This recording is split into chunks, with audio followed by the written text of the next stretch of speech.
I'm going to teach you some expert tricks on how to roll the perfect tip. I'm going to use raw wide tip, which is actually the second tip I ever made for raw.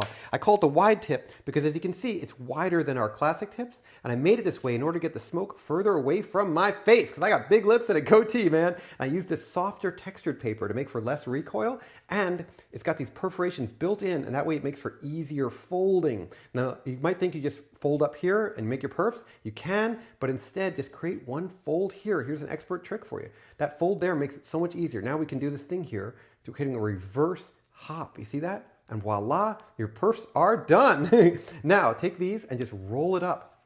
Now if you don't know how to roll up a tip, it's easy, just roll it up, but I'm purposely gonna squish here and make a mistake. So when I get here to the end, look, I've got this squish. Josh, what do I do with this awful tip? It's oblong. No problem. All you gotta do is back up a little bit, let's say to about here, and then just push in, run your finger along it to round it back out. And once it's round, just try to more smoothly this time roll it up. A little back and forth motion also helps keep it nice and round. And when you get to the end here, because it is that softer paper, it does not have much recoil. Now I'm gonna let go of it.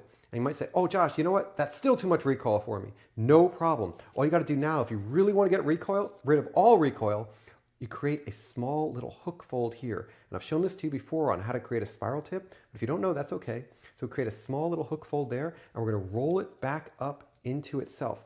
Now the tighter we roll this little part here, the less recoil it's going to have and the smaller the final tip's going to be. So remember, this is completely adjustable, which is the best part about rolling on your own. Okay, now take this part here with the perforations, the original part, and roll it back into itself. I'll try to show you, my fingers are getting in the way, but we just roll it back up like that.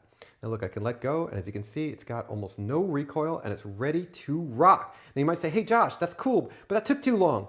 You know what? Patience makes for the perfect smoke. There you go, rock on.